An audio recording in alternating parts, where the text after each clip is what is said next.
কি গো গিন্নি, এত জরুরি তরফ হঠাৎ? আমার কাজ ফেলে আসতে হলো এখানে, কি ব্যাপার? ডাকবো না? বিকালে রান্না করার মতো চাউল আছে ঘরে? সারাদিন শুধু টই টই করে ঘোরো। সংসারের কোনো চিন্তা আছে তোমার? কি বলো, চাউল শেষ? আমি 2 দিন আগেও তো 2 কেজি চাউল এনেছিলাম। এত তাড়াতাড়ি শেষ হয়ে গেল? ওই 2 কেজি চাউলে আর কয়দিন যায়? আবার ইমাম সাহেব আসছিল, তাকে মুষ্টির চাউল দিয়েছি। দ্রুত বাজারে যাও, চাউল নিয়ে আসো। আমি সারাদিন পরিশ্রম করি, তারপরও তুমি আমার সাথে এই ব্যবহার করছো? আমি তো চেষ্টা করছি অভাব দূর করার, না হলে আমি কি করব? পরিশ্রম না কচু, সারাদিনে 10টা পাখি মারতে পারে না, তার আবার পরিশ্রম? কি করব গিন্নি, আমি তো চেষ্টা করছি অভাব দূর করার। আর আমি যা কাজ করি তা তো তোমার জন্যই নাকি? আমি এত কিছু বুঝি না।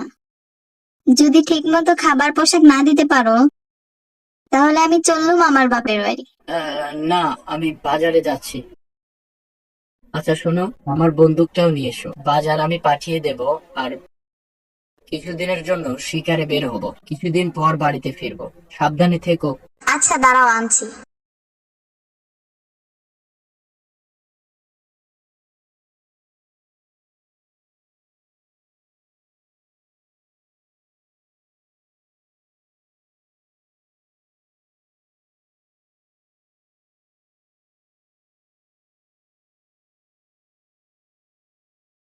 এরপর বাজার বাড়িতে দিয়ে সে চলল শিকারের উদ্দেশ্যে।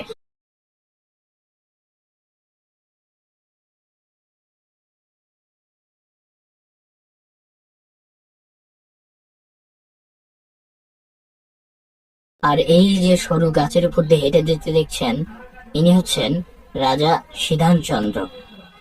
সে ধর্মে একজন হিন্দু। সে এখন যাচ্ছে তার বাগানে। চলুন তার বাগানটি দেখে আসি।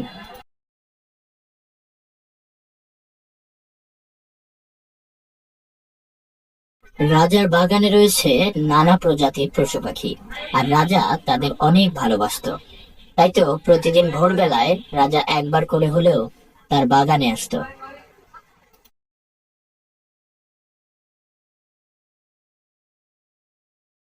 যাক, ভগবানের দয়ায় বাগানের সব পশু পাখি ঠিকঠাক আছে।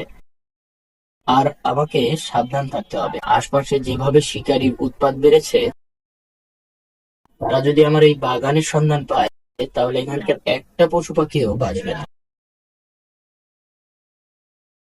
বলে রাজা সেখান থেকে চলে গেল। এভাবে রাজা প্রতিদিনই সকালবেলা একবার করে বাগানে আসতো। এদিকে শিকারী টানা একদিন হেঁটে ক্লান্ত হয়ে বলল, না, আজ গত একটা দিন ধরে হাঁটছি, এখনো পর্যন্ত কোনো শিকার পেলাম না। আল্লাহ জানে কপালে কি আছে। ওদিকে স্ত্রীও না খেয়ে আছে। তবে যত যাই হোক, খালি হাতে তো আর বাড়ি ফেরা যাবে না, কিছু না কিছু নিয়েই যেতে হবে। হয় অর্থ, নয়তো কোনো শিকার। যাই দেখি, আরো সামনে যাই। তবে শরীরটা বেশ ক্লান্ত মনে হচ্ছে, একটু ঘুমিয়ে নেই। বলে শিকারী সেখানে ঘুমিয়ে পড়ল। শিকারীর ঘুম থেকে উঠতে উঠতে রাত হয়ে গেল, আর তাই সে রাতেই পথ চলা শুরু করে দিল।